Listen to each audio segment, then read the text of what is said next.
gymnastics. You ever done gymnastics? Oh, I used to do gymnastics.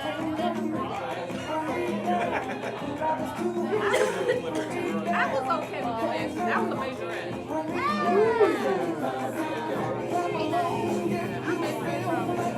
From this big to high school. Yeah, I was ballerina. Where were you? Ballerina. What were you? What'd you do?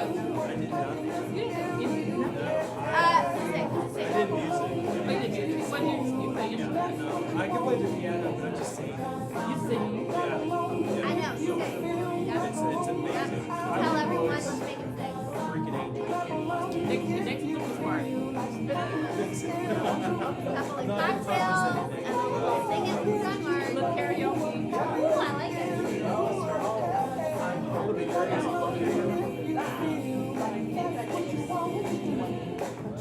Me off. So then I'm like, I'm not gonna waste time. Okay, my friends, we are a little light right now, but I'm sure others are coming. So at your table, just introduce yourself. How long you've been in real estate? The person's been in real estate, blah, blah, blah. Person who's been in real estate longest, team captain. Share something great that's happened this past week. So there you go. All right, y'all. So we are sharing something great. If you don't have a partner, find a partner. Alfredo, you look like you need a partner, my Come on, friend. Alfredo.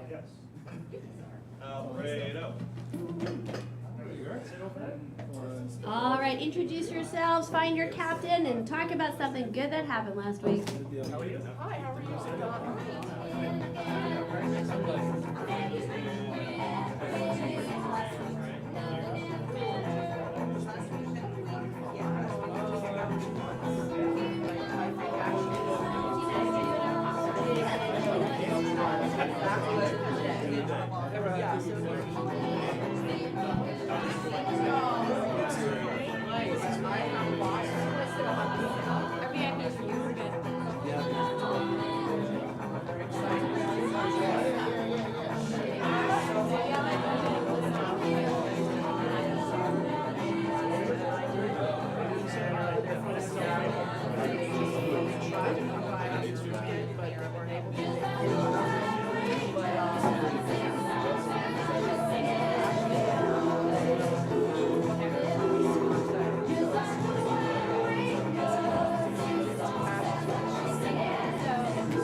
Yes, that's why I'm like, oh God, you're looking at me. As long as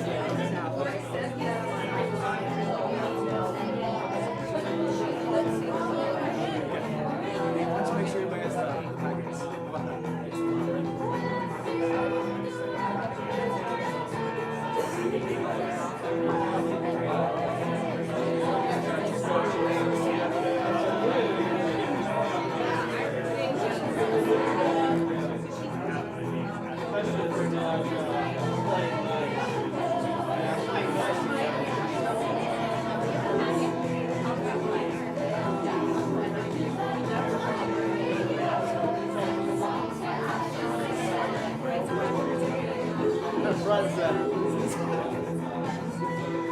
a minute.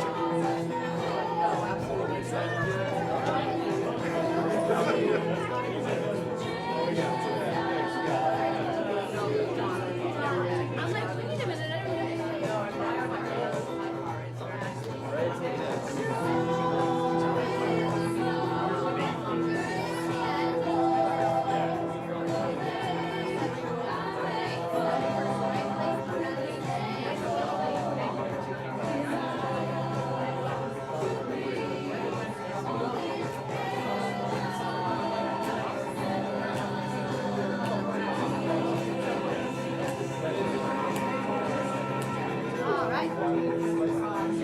Okay, let's come together. Okay, so thank you guys for being here for our summer masterminds. What are some good things that's happened this past week? Let's hear some good things. What's going on this past week? Rudiger, this has been a really, really good week. Tell us about it. Two closings. Woo! Awesome, good job, Rudiger. Love it. Is that a first for you? Yes. Yes. Good Many job. more to come, my friend. Yep, love it, love it. Who else? Good things going on. I can share something. Of course. And introduce myself. as Yeah. well. Yes. I'm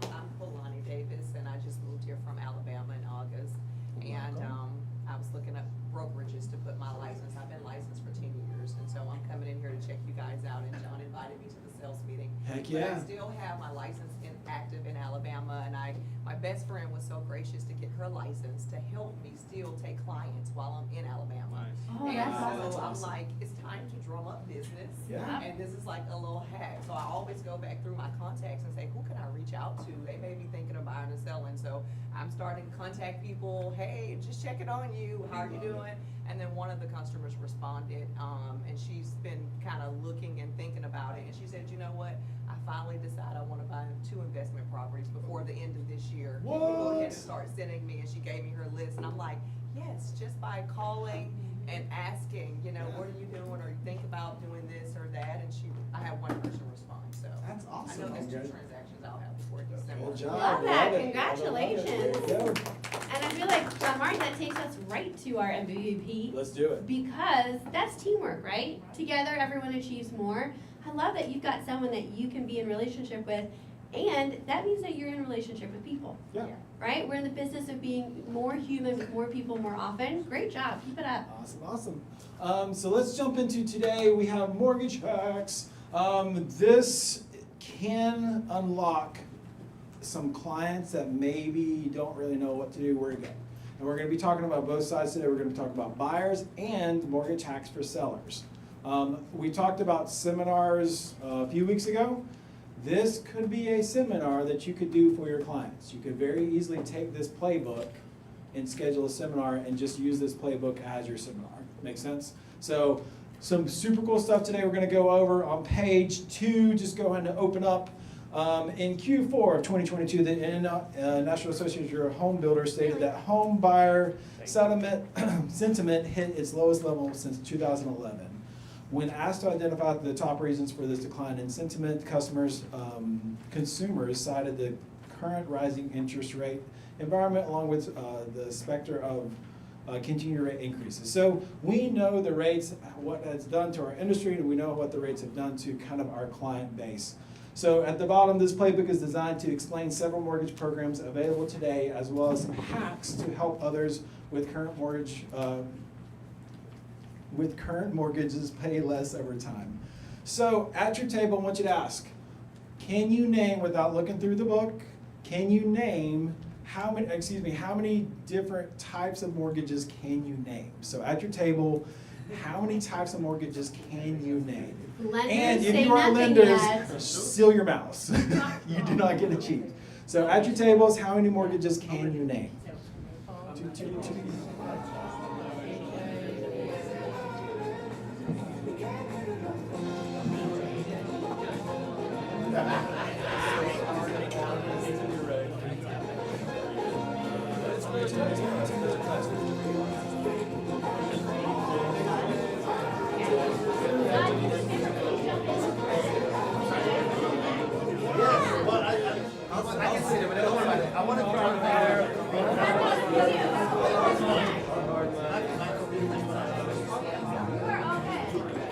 Hey, Denise.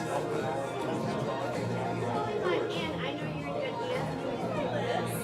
hands. You beat my table.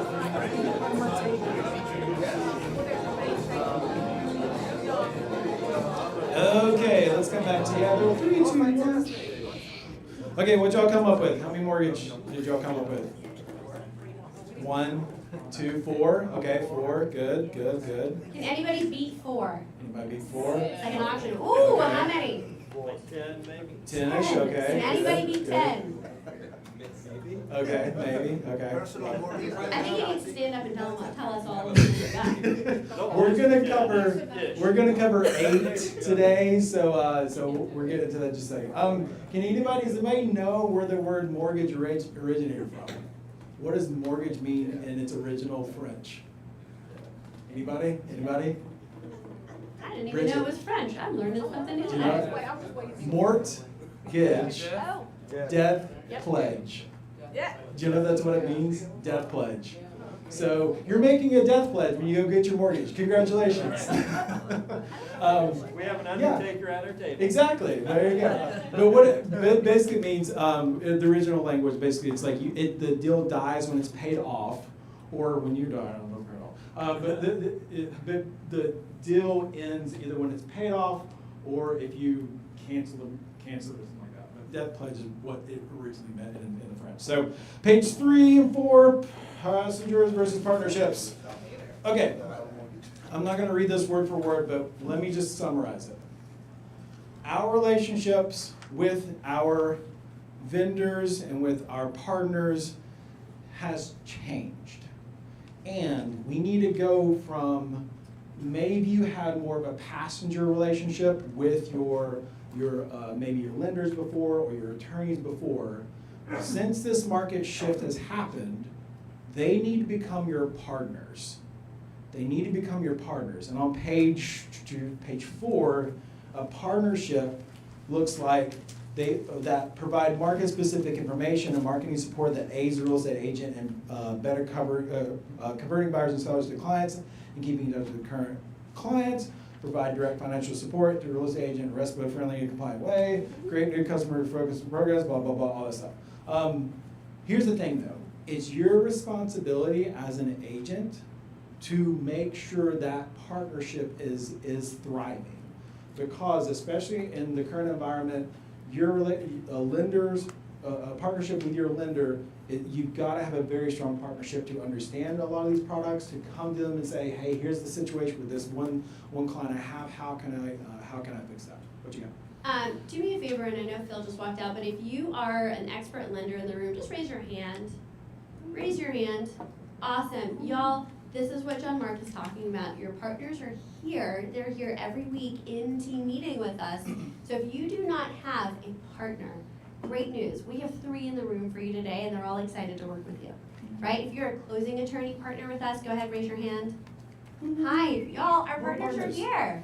So, again, don't go the route of passenger, go the route of partner, and talk to one of our lenders today, talk to one of our closing attorneys today, because I can promise you from someone who's been in the business, they actually do make or break you, right? And some of you have felt that, some of you maybe are currently feeling that, so just make sure you find the best partners, and they're in the room today.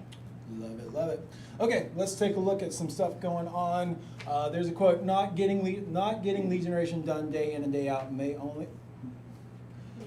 Well, English is a second language for me today. I'm not sure why. Not getting lead generation done day in and day out may suffice in a hot market, but it will put you out of business in a cold one. It'll put you out of business in a cold one. So lead generation is, of course, supreme. So who's at a closing? Rudiger?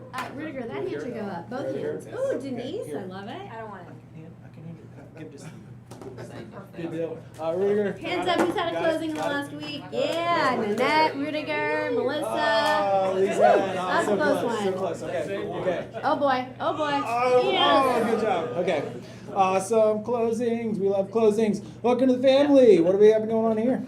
Y'all, we are so excited. Our family continues to grow and grow. So, if this is your first team meeting or one of your first, go ahead and stand up.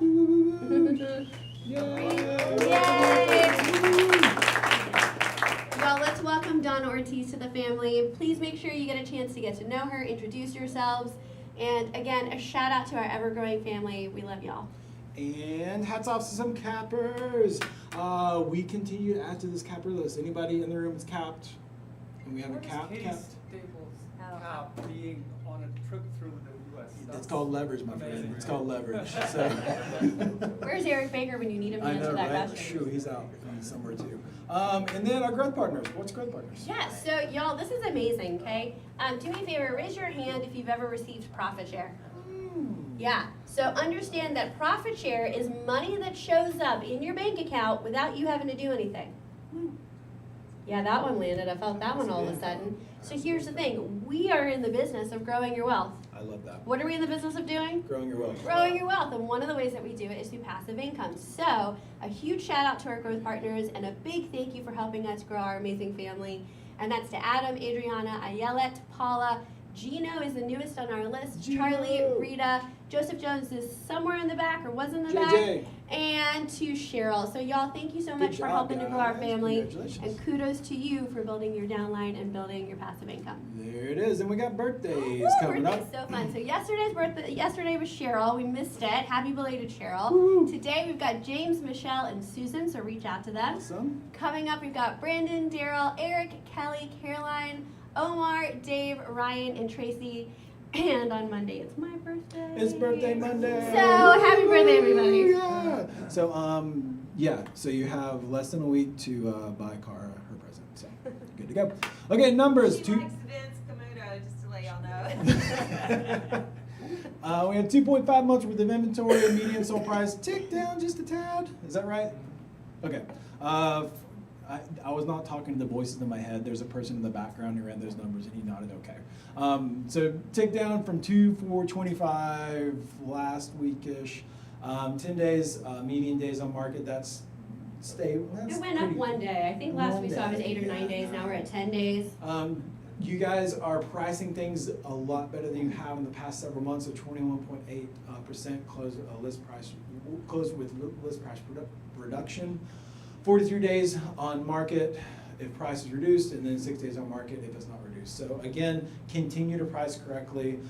If you need help working as CMA or doing anything, reach out to us. We'd be glad to help you with that. And I was just going to say, I had a conversation with a top agent just this morning and was like, hey, I have got a property. And I said, okay. And was like, yeah, I'm so nervous. Da, da, da. I said, great. How many days on market has it been? And you know what? It's not even been 2 weeks. Here's the thing. Don't press the panic button until you need to, right? When you're starting to tick up 20, 25 days, then we get to reevaluate your marketing, pricing, all of that. But understand that if you're not, it's the days of an offer in 10 days, right now we're looking at closer to 2 weeks. So just know that we don't need to press that panic button just yet, and make sure you're communicating that to your clients. That's really it. Yeah, I want to share an interesting experience I had the last 2 weeks.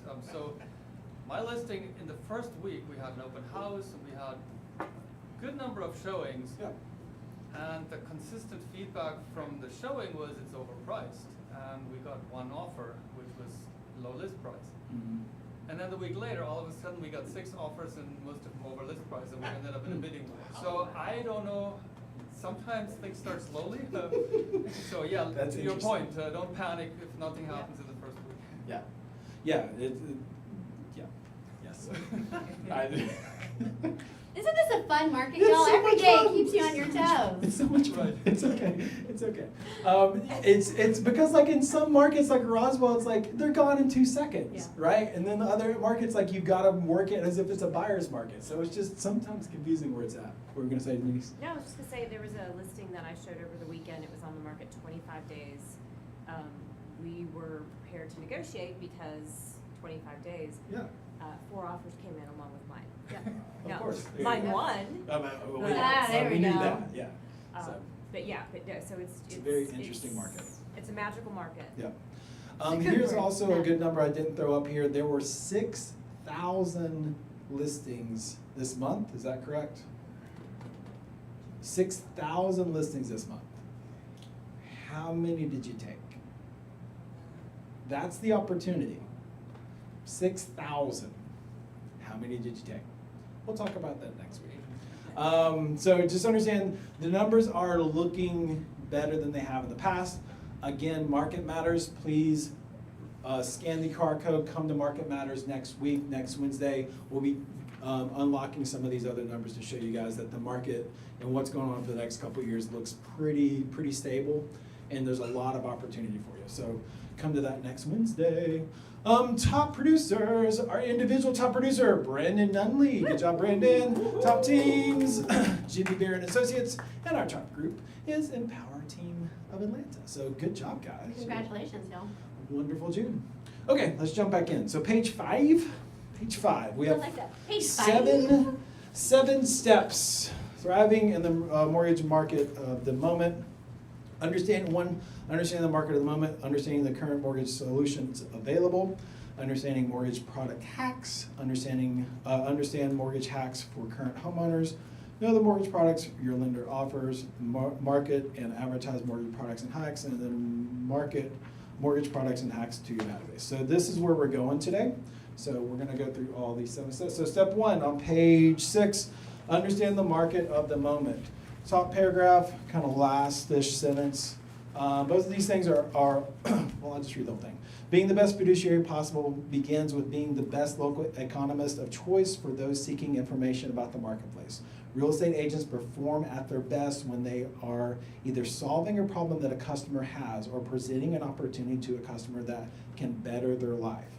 Both of these things are only possible when real estate agents have a deep understanding of the market dynamics and the real problems that need to be overcome for customers to transact. I love this next part. Yeah, so here are two very simple scripts that you can use either on sphere calls or text or whatever you're doing. So the first one is, what concerns you most right now about buying a home? Or even in your buyer's consultation, a great question to ask. And then the second one, as you think about selling your home, what is your biggest fear?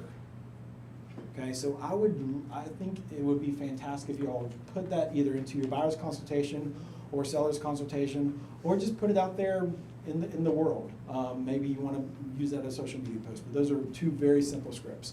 From this page,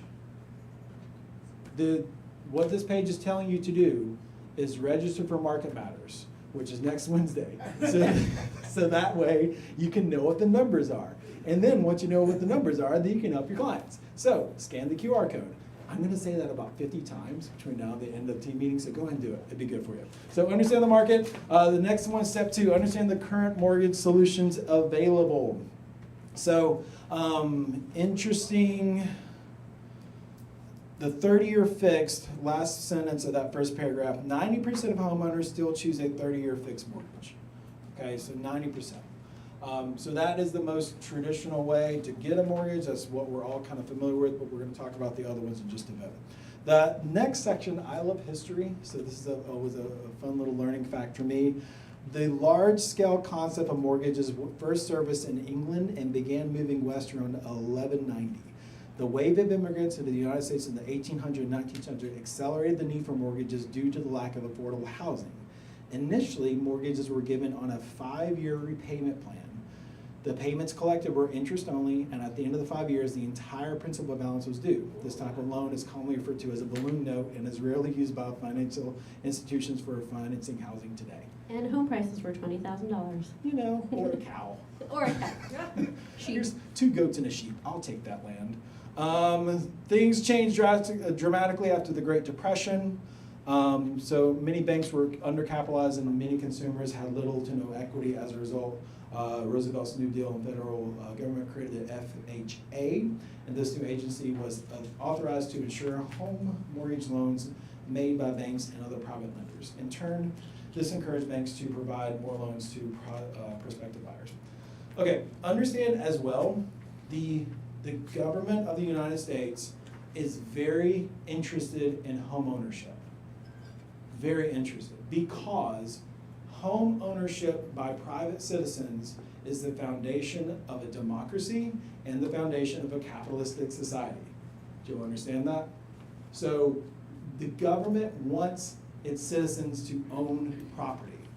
So you'll see different things. So for instance, to coming out of a recession, one of the first things that the government will do will institute through the FHA some sort of first-time home buyer incentive or some sort of mortgage. So you'll see, I expect probably the next year or so you'll start to see some of these things to get the mortgage industry, the real estate industry kickstarted again. So the mortgage and the home ownership is a huge priority for the U.S. government because it stabilizes the economy when more people own property. Does that make sense? Cool. Next paragraph, the FHA helped create mortgage solutions you see available by creating all those things down there. Awesome, cool. And then, Okay, there's a script. I love this script. There's Can a I read script. it, John Mark? do it. I love it. On page 8 at the bottom, right? So opening a conversation with a buyer or seller to help them get the most out of the mortgage products offered today might look like this. Here's your little asterisk. After this point, we're going to connect them with our lenders, right? But here's the script. When the real estate market changes, we need mortgage products that provide more options. We call those hacks. What I would like to do is go through some potential hacks that will help you get through these times and set you up to come out on top financially.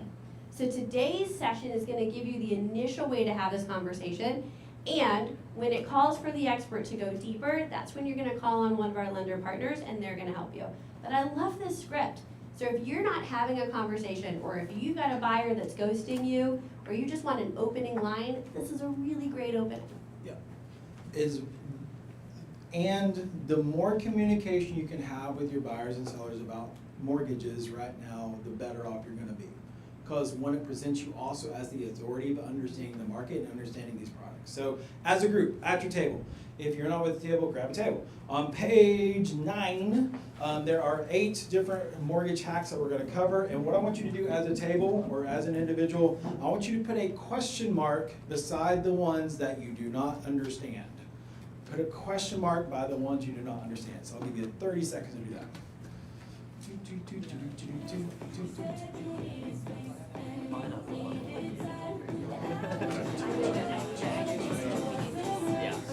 know any of them, right? It's totally foreign to you. That's fine. Either that or either that or I roll over and go, okay. Exactly.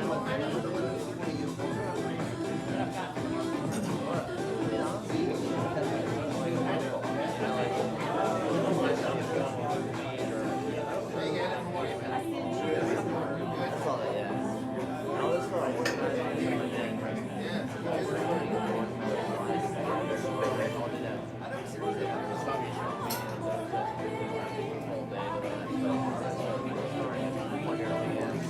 Okay, let's go back together. And let's hear a word from our sponsors. What's going on in? Come on down, in- McManamy, McLeod, and in Heller, the friends, major- come on down. Just surprised that on you, didn't I? Sorry Oh, about yeah. that. Sorry Y'all about give that. some There love, we go. come on. There it is, there it is. Some really great pictures of me up there. Good morning, everybody. I'm Bren McLeod with McManamy McLeod Heller. We're one of your. Hold on, you're the McLeod? I'm You're thing the two, yes. McLeod? Okay, wow. Wow. Thank you. Yeah, thank you. So, I was gonna say we're one of your mortgage partners, but we're not. We're one of your closing attorney partners. I've got the mortgage stuff all in my mind. I wanted to talk today about some changes, or one change that was made in the GAR contract mid-year. I've gotten a couple of questions from agents asking if anything changed mid-year that affected their practice. And there was really only one thing that changed. And it was kind of, the more I looked at it, I think it is more of a substantial change than I originally first thought. And what it involves is when there's a dispute over the earnest money and the holder of the earnest money is sending out a 10-day letter. They have revised the contract to now specifically provide that agents may object and provide information regarding objections to the disbursement of the earnest money. So what does the practical effect of that mean? For a lot of you, it may not mean much because a lot of you, if there's a dispute, may have already been involved and been providing information to the holder, trying to make sure that your client gets their earnest money back. This past summer, I've particularly seen this situation with lenders when you're not using your mortgage partners. Maybe you'll have experienced this where your clients are going with these other lenders to try to get a better rate or whatever it is. There's been some closing hiccups with that. But before closing, what's happening is once you get past the financing contingency deadline, sometimes these fly-by-night lenders are not coming through with the loans. And so then the buyers really don't have any basis to terminate the deal and get their earnest money back. I've seen several of those instances this summer. So if you have clients that are working with some of those types of lenders and not your preferred partners, you really want to make sure that they're good to go prior to the end of the financing contingency.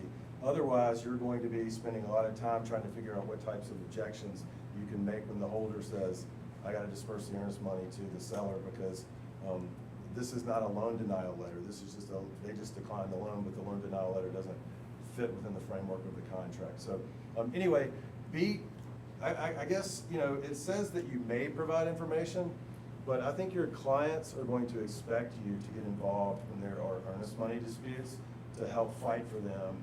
And they are your client, and the contract does say this. So pay attention.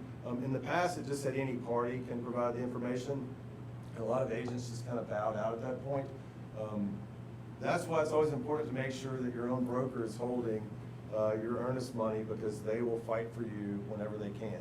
I mean, and they'll make a reasonable interpretation in your favor if it's allowed for under the contract. Any questions? Yeah, can you insert a clause possibly for that situation in the contract?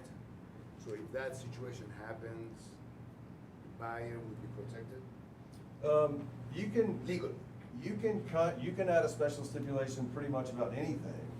I'm not sure exactly how you were trying to protect the buyer, but yeah, if there's a particular way you want to protect your buyer, you can certainly, contract for that, yes. Okay, so because we're talking about a situation where the money doesn't come through, they don't show up, and all of a sudden, the money would be, the seller wants the money because it wasn't there, but can you stipulate that somehow, that if that happens? You can. The process right now under the contract is if they don't get a loan denial letter within the financing contingency period, or within 7 days after they terminate, timely under the financing contingency, then they don't get their earnest money back. So you have to really change the framework of the contract for that to happen. But you can do it. And so just to be clear, I've highlighted in here exactly what the new provision says, but it says any party, real estate licensee, or any other person having knowledge of or an interest in the disbursement of the earnest money may object to or provide information regarding the proposed disbursement by giving written notice of the same to the holder. So you have to give written notice, and I would say that written notice needs to be definitely communicated via email. It doesn't necessarily have to be written notice like under the contract where you're providing a written notice to all parties, because you're actually dealing with the holder. Although that would never be a bad idea to share it through your whatever dot loop or whatever system y'all use now. I'm not sure what they use now. DocuSign. But certainly it has to be in writing. Picking up the phone and just making a phone call to the holder of the earnest money does not satisfy the standard under the contract. It's something that's in writing that can be considered. I know, Lee, we do the same thing. When we get a earnest money dispute and we're the holder of the earnest money, closing attorneys don't really like to be involved in holding the earnest money, because even if we disperse it, make a reasonable interpretation of the contract, that doesn't mean we might not get sued.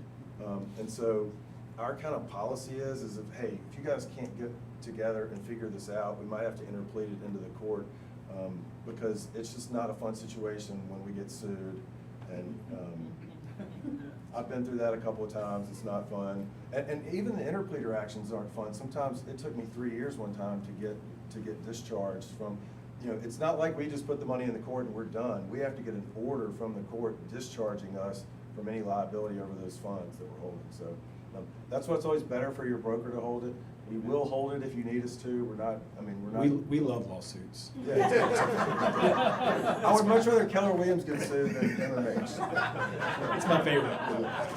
Anyway, but that's one change. Not really any other substantial changes in the mid-year contract. While I was doing this, I also decided we're going to start for the next little bit doing a perfecting the contract series at team meetings. So we're going to go from kind of soup to nuts from the beginning to the end, where we can kind of break it down in little 2 or 3 minute segments from now through the end of the year. Really just to kind of help you guys. With COVID and everything, we've all kind of gotten away. I know your clients don't read contracts. But it's probably a good time to hit the reset button. And this is a skill-based market, and there's no better skill than knowing the contract backwards and forwards. So be on the lookout for that in the next few months. From 11:30 to 12 today? Oh, starting today from 11:30 to 12. We're going to start going through the contract with newer agents. We're really going to cover the first kind of page, but yeah, I've got a couple of handouts. Come stay. New and some of you experienced agents that need to go through the contract. Yeah. You're gonna be in the internet cafe from 11:30 to 12, so any kind of questions. Yeah, come on.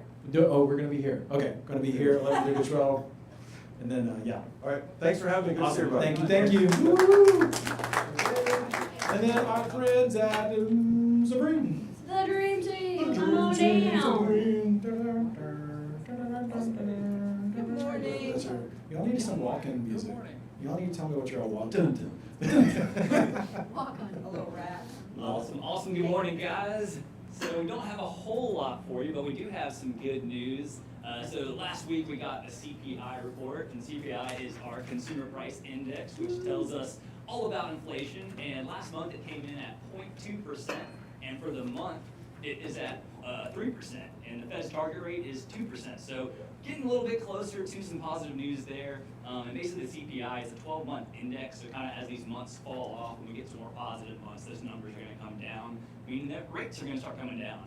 So positive news there for interest rates. Yeah. Can we hold you to Can that? we have? Hold me to it. Expo only costs $8 now. Put in writing. And that's all the good news with that. Yeah, and just for a benchmark, so that you have some context, last year, exactly 1 year ago, the inflation for year over year was 9.1%. Now it's 3%. So that's kind of where we've gone and probably a trajectory where we're going in the future. All right. Okay. Other than that, we're grateful for your business and excited and glad to be here. Awesome, thank you guys. Thank you. Hello, Melissa, how are you? Hello, John Mark. Good morning. How are you? I'm wonderful. Good. So Melissa will be joining me for the rest of our time together to explain some of these things that I do not understand. So that's why you're Okay. congratulations. Okay, so let's jump into it. On page 10, on buy downs. Buy downs. We have two different type of buy downs we're talking about. We got 3-2-1 buy downs and 2-1 buy downs. So the first one, there we go. So the first one's the 3-2-1 buy down. Well, let's just first, what's a buy down? What a buy down, you have two different types of buy downs. You have a permanent buy down and you have a temporary buy down. When the market was much different than it is today, a permanent buy down would mean that if the rate with no points is at 6% today, you wanted to pay a point to buy that 6% rate down to 5 3/4. 1 point is equivalent to 1% of the loan amount, and that typically means you're buying a quarter better in your interest rate. So that's a permanent buy down. We don't see those anymore because of the way the market is.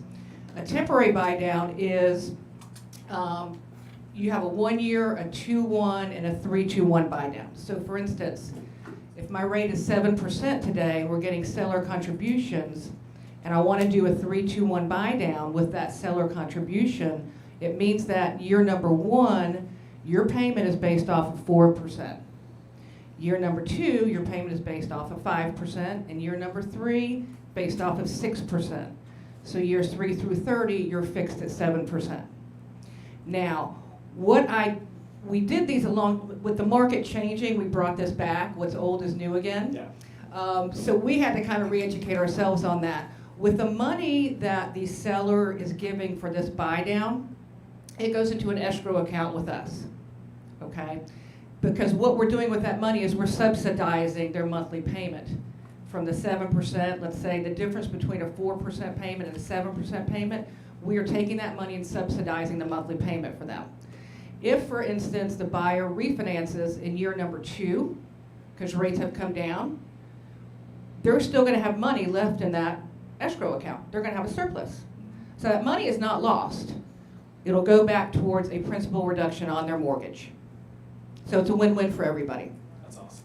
Yeah. So for the visual learners like myself, on page 10, it gives you an example of a very traditional buy down. You're buying down a quarter percent, or what that might look like.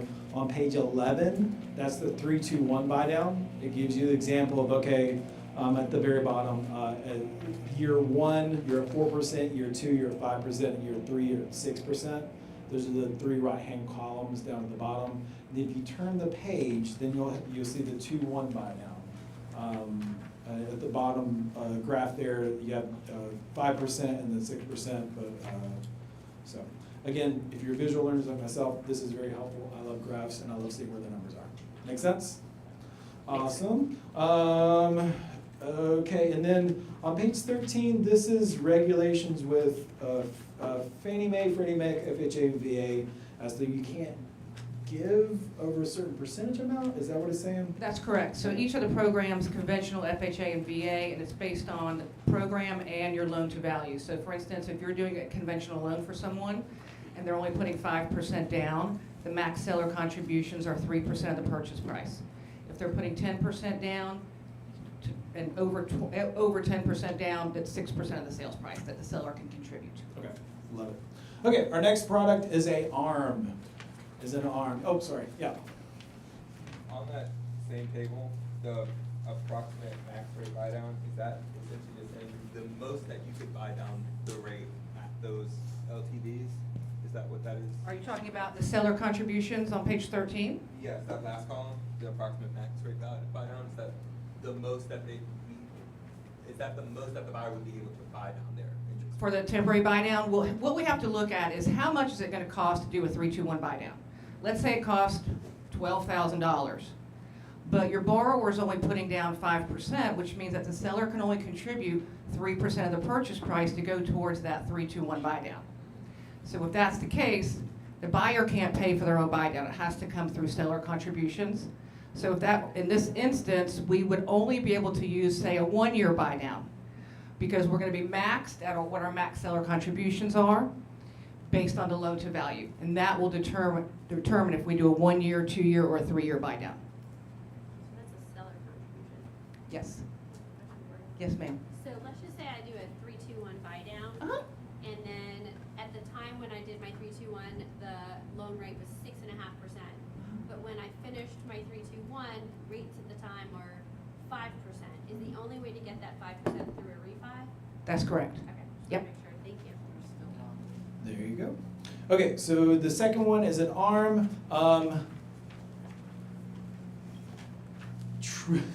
ARMs used to have a good reputation. They used sure to have a did. I bought my first condo with an ARM. It was a 5-1 ARM. It was 2007. It was right before everything went crazy. Yes. It's good times, good times. Yes. But ARMs are actually really great tools, mortgage tools, if under certain circumstances. So when can what is an ARM and when can we use an ARM? Okay, let's talk about the 5-1 ARM. So basically, you've got your fixed rate and you've got your 5-1 ARM. In a normal market, your 5-1 ARM would be priced much better in rate than your 30-year fixed rate. So for instance, years ago when I was in the business as a child, and rates went to 11%, like, what do? Don't panic, people. That's when the adjustable rate mortgages came back into the market. Yeah. Because I'm telling a buyer, okay, you can have 11% fixed rate, or you can take this 5.5 or 5.75% 5-year ARM. And the way the ARMs work is, if you're taking a 5-year, that rate is fixed for 5 years. Never changes. In year number 6, it's going to adjust. And what you have is a margin and you have an index. So at the end of 5 years, and the margin is set by the lender and the index is set by the lender. The index fluctuates, the margin does not. So let's say after 5 years, you're still in the home, you haven't refinanced it, your loan will adjust to a 1-year ARM based on whatever that margin and index are at the time, and there's typically a cap on that. So for instance, in year number 6, if I'm adjusting, it'll have a max cap of, let's say, 2% over the start rate. Yeah, and most of the time within that 5-year time period, because usually, this is a generality, but like a lot of first-time home buyers use this product, but after about 5 years, you may have moved on or you may be financing within the 5 years. So they are really great products in certain markets. I wouldn't say that this is the best market for it, but it could be an advantage. So next one is 15-year mortgage. Basically, it's a 30-year mortgage, but it's 15. Makes sense? Okay, cool. Glad we had this talk. Okay, if you all have any people in your family or anybody in your sphere who's just had a baby, reach out to them and ask them if you would like to help them fund their kid's college fund. The way you would do that is help them buy an investment property, put it on a 15-year note. At 15 years, now you have the funds for that kid to have a college fund, or now you have investment property that's fully paid off that then could fund their college. Have you thought about that? And instead your grandma and granddad like buying bonds for your kids like they used to do, tell them that help me buy an investment property for my kid. So all of my kids have an investment property and they're all the college funds. Make sense? So on 15-year notes, that's a great way to fund a college fund. Also, it saves you a crap ton of money. Look at how much money you save on a $500,000 mortgage. You save almost $416,000 you're saving in interest on a 15-year mortgage. So we'll talk about more interest hacks later on. So 40-year mortgage, same situation. It's a 30-year mortgage, but it's 40 years. Is this even offered? Do you all offer this? Who offers this? So 40-year mortgages are for loan modifications only, so it's for people that are currently behind on their FHA 30-year fixes. Okay, And it's okay. a tool to alleviate, lower their payment, extend the life of their loan. I would not recommend. Okay. Do not recommend. Do not recommend. So don't get a 4-year mortgage. Okay, lock and shop through Supreme.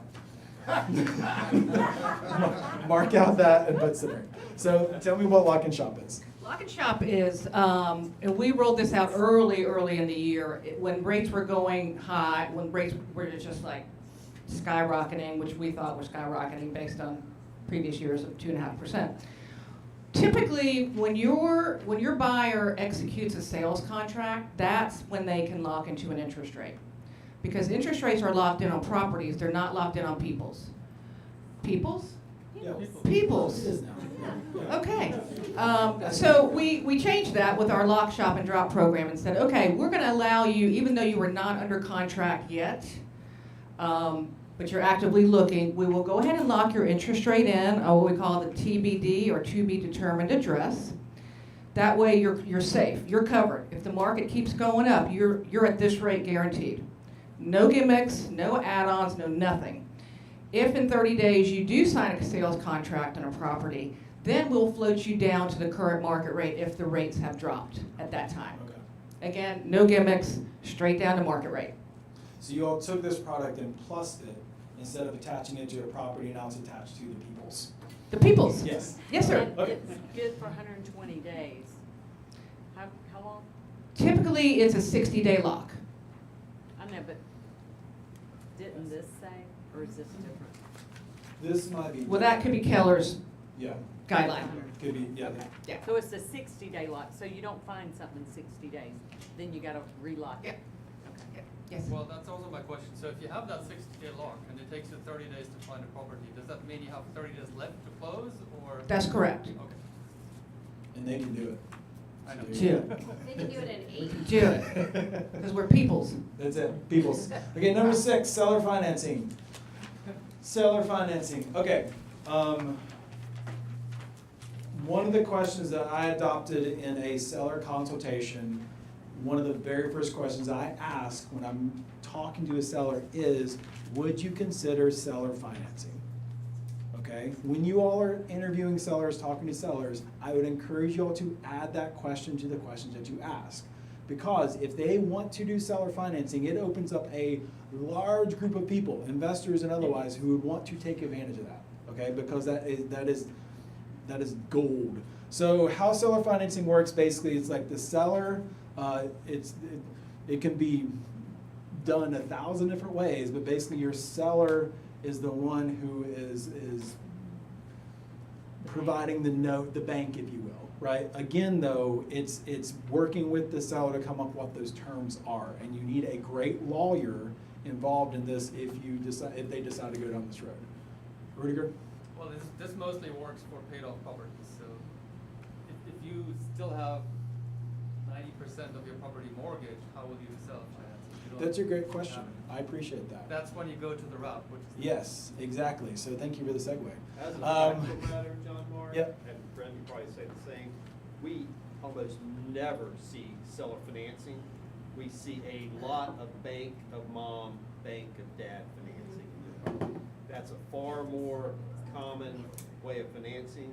And when I say bank of mom or bank of dad, it's usually a parent or a relative who is loaning the money to the child. It's not actually a gift, they actually set up a mortgage, they just become the bank. And it's a good deal for the parent or the relative, because they're earning, in today's market, if it's a 6% rate and they loan them at 4.5%, they're making a pretty good return on their money, and it's far more common than seller financing. So 6A, parent financing, is that what you're saying? Parent. Okay. Yeah. Parent or relative financing. Parent, relative, bank of mom, and for some reason, a lot more bank of moms than bank of dads these days. I guess moms are more moms love their kids more than the dads. I would say seller financing is more common in the commercial arena, Mhm. and we had a client who did it, and she did it 3 times, cause everybody kept defaulting, and Yeah. she made good interest, and then she kept the building. Yep. Finally, she sold it. So it's a pretty good deal on the commercial side, because a lot of times those people don't make it all the way. Yeah, and if you default on a seller financing, they get the property back. It's, if you're the seller on that side, like, it's a pretty good deal. Yeah. Okay, so let's talk about trust deed wraparound mortgages. This is the fun one. This is so much fun. So, We're gonna show our. well, let's show our our picture. thing. I got a picture. Y'all ready? Picture. It's a picture. Y'all ready? I'm not sure you can handle this. Too much excitement. That's not the picture. This is the picture. Picasso. Okay. Go ahead. Okay, so we have a house. Okay, the house is valued at $300,000. We have worked with the seller that they're going to purchase the house for $250,000. Good so far? Okay. So $300,000 is how much the house is worth, but we're going to work out a deal that we're going to purchase the house for $250,000. Okay? Awesome. What market is that at? Yeah, it's a good one. It's a really good one. The mortgage that's currently still on this property is valued at $175,000 at 6%. The seller's mortgage. The seller's mortgage. Everybody still with me? So the seller's currently paying on that house $1,099 a month-ish. So far, so good? We're going to purchase this house, but we're going to assume their mortgage, and we're going to create a loan with the owner or the seller for the difference. $75,000 is the difference. We're going to get that at 8% from the seller, and that's $550 a month. Okay? We're going to wrap this into one large mortgage, and that mortgage is $1,599 once it's wrapped all together. How this looks on paper would be the seller still maintains first position, okay? And then you would take a second position in the property, assuming all these things are satisfied. Again, you need a good lawyer. And this is not common. This is very common in the investment space, but not too common in your regular transactions. Make sense? So if y'all are working with investors or wanting to work with investors, I would encourage y'all to get to know kind of this wraparound model. But this model is a little complex. And again, when it comes to seller financing, there are a million ways that you can skin that cat, if you will. I'm sorry, for clarity, you said the seller takes the first position or you mean the previous? The seller maintains. The lender takes the first position, the seller takes the second position? Correct, yeah. Okay. Yeah. And they obviously have to get, the seller has to get permission from their lender in order for the buyer to assume that. Yeah. Rieger? Yeah, there's two ways to do that. Either assume the mortgage, which nowadays mortgages aren't really assumable, or you have to work around it through a subject to deal, which most closing attorneys won't do. But talk to the investors in the room, they know closing attorneys who will do it. Yes. Again, if you work with investors, this is a product you need to be familiar with. If you're not working with investors, forget about it. You're not going to come in contact with this very often. And then finally, the last one, home buyer assistance programs. Several of them out there we have an in-house down payment assistance programs, and you have Georgia Dream, you have some Genoa, certain counties have certain bond programs. Just really all depends. And some have income limitations, some don't. Some say you have to be a first-time home buyer, which means that you haven't owned a home in the past 3 years. And yeah, they're all different. There you go. There you go. Love it. Okay, so that's buyers. Y'all good? Buyers. Now let's shift to our other side. We're going to talk about sellers. How can we help our sellers with their current mortgages, which is what the last part is. And also, this would be a wonderful social media post. Hey, here are 7 ways that you can pay down your mortgage quickly. Or here are 7 ways that you can do whatever with your mortgage, okay? So the first one is early payoff. Early payoff. Make 1 extra loan payment per year, each year. Okay, so example down here at the bottom. 30-year mortgage loan, regularly 30 years, awesome, great. But if you make 1 extra payment per year, you're going to save yourself $156,000. Holy cow. Okay, so 1 extra payment per year for your mortgage. Next one is still with an early payment payoff, but this is one that I do with all of my mortgages, is a bi-monthly instead of monthly payoff. So you're not paying extra, you're just having them draw on the 1st of the month and the 15th of the month. It's the same amount, but you're dividing it in half. Does it make sense? So say the mortgage is $3,000. You tell the bank that you're gonna pull $1,500 at the first, you're gonna pull $1,500 on the 15th. Makes sense? So that month you're paying your $3,000, but you've got it up. What that does is stops the interest on half of the month. Got it? So it would save you on the course of a loan. One, you'll pay it off early, and you'll save $168,000 by that one hack. It doesn't cost any more money. You just have to be with the financial institution that will do it for you. And some of them don't do it because they know they're going to get screwed. So don't tell them. We'll do it. Number 3, round up the payment. So say your payment is $3,160, round it up to $320. It'll save you $32,000 over the course of the month. Again, those are very simple things that you can do that anybody who has a mortgage could do with the bank. So, there's a few more, sorry. Dollar a month plan, increase the monthly payment by $1, and then using surplus money for bonuses to make extra payments. Number 2 is your HELOC. What's a HELOC? What is a HELOC? HELOC is a home equity line of credit. Yep. So say your house is worth $300,000, you owe $150,000, that means you have $150,000 in equity. The bank will allow you to open up some of that $150,000 in equity. You can use it as a line of credit. There are a lot of stipulations on how much you can open up. But say you open up $50,000. So now you have a line of credit attached to your home for $50,000 that you can use for repairs for your home or whatever you want to use it for. Financial advice, do not use that to pay off credit cards. Okay, cool, thank you, awesome. Use it to help put equity back into your house. Next one, remove PMI. How would I go about removing my PMI?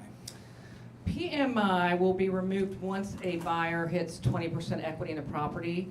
However, who's monitoring that, right? Typically after, 24 months or 48 months of clean payment history, they can request that the PMI be dropped, which means that the mortgage insurance company, the lender, may do what's called a drive-by appraisal to see what kind of equity is in the property, and they'll agree to drop it for them. If I know my equity's gone up, can I request a PMI evaluation? Sure. Okay, cool. Yep. So PMI, just a little bit extra payment for the insurance. So taking that off again can lower your monthly payment on that. Get rid of the escrow account. An escrow account is an account that has been used to collect annual expenses like property taxes and homeowners insurance on a monthly basis. So you detach yourself from those things you've taken on yourself. Do you have a comment on that one? It just depends on the person. I don't want a $7,000 tax bill in October in Fulton County. So I personally escrow for my taxes and insurance because I don't want to be hit with a big payment on that. Yeah. Some people, they're fine with it. It depends on your financial situation. Yeah. And it's not like the mortgage companies keep the difference. Right? No. They'll refund the difference to you. So get rid of an escrow account if you want just a little bit there. Live in an investment property. This is the biggest house hack. If you're buying your first property, find a property that would be an investment property later on, or that you can help have people live in that property with you. Refinance to a shorter term mortgage. We talked about 15-year mortgages before. Take your 30-year mortgage, refinance it back to a 15-year mortgage. And then make payments with a credit card. Anybody? Okay, when I read that, I was like, what the hell? No. So what this is saying is basically, one, you're not gonna find probably a bank that's gonna let you pay your mortgage with a credit card. And if you did, it's basically saying, hey, use your Sky Miles and use your cashback rewards from your mortgage payment, and then you'll come out ahead. Oh, free flight. Yeah, talk to your financial advisor. I had a friend who did that, years ago. She would pay off her mortgage with her Amex because she wanted Sky Miles points. I'm like, But the point is, kind of like the interest only, you're supposed to be putting that money toward extra payment. Yeah. Which Right. nobody does. Yeah, so. Or would do. So again, those are wonderful hacks for the seller. Great social media posts, just to pull one of those out here and there. I'm going to speed through the rest of this. Step 5, know the mortgage products your lender offers. Hey, get to know your lender. There you go, start there. And then next, market and advertise products and hacks. Number 7 on page 30, market mortgage product and hacks to your database. It gives you a 36 touch if you just want to use these mortgage hacks as a marketing system. And then it gives case studies towards the back. So first and foremost, get in relationship with someone at Supreme. You got 3 people in this room who would love to have coffee, lunch with you, get to know you, but they are your resource in our current environment, and it's up to us to know these products. Got it? So you guys are wonderful. Thank you, Melissa. Thank you. We'll do it again sometime. Woo-hoo, let's do it. Okay. Awesome. Good, good, good. So what is going on with First Atlanta? So Market Matters, again, please scan the QR code and join us for Market Matters. There's a lot of interesting things that have happened in the market and predictions as to what's going to happen the rest of the year into next year. Monthly Marketing Mastermind, are we doing that? Yeah, Okay. Next Thursday, 2 p.m., so join us for that here in the main training room. Steve will be leading that as to how to really engage with marketing to get more business. Fall Festival. If you've not signed up for the Fall Festival, I encourage you to do that. Our early bird pricing for Fall Festival ends August the 8th. So the pricing for early bird is $99 to secure a ticket for that. It'll go up to $149 and then $199 as we get closer to the event. Our goal is to have a lot of fun. So hay rides, pumpkin patches, barista coffee bar, carnival games, photo booth, food, all that fun stuff.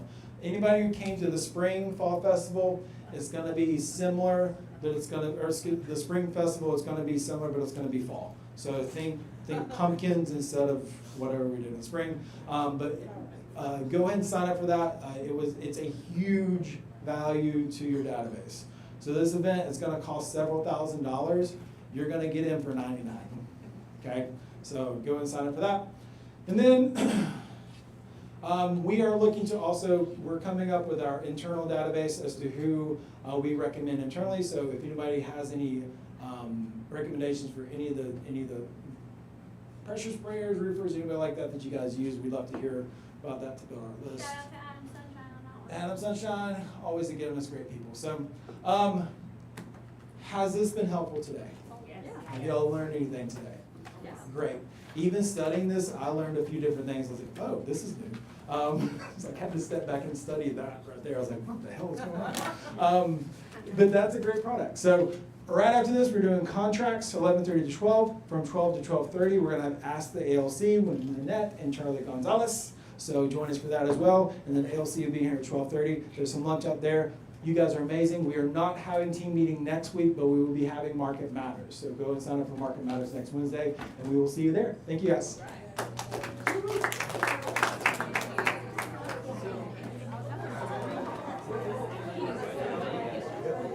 got tired of it. It was long and grassy.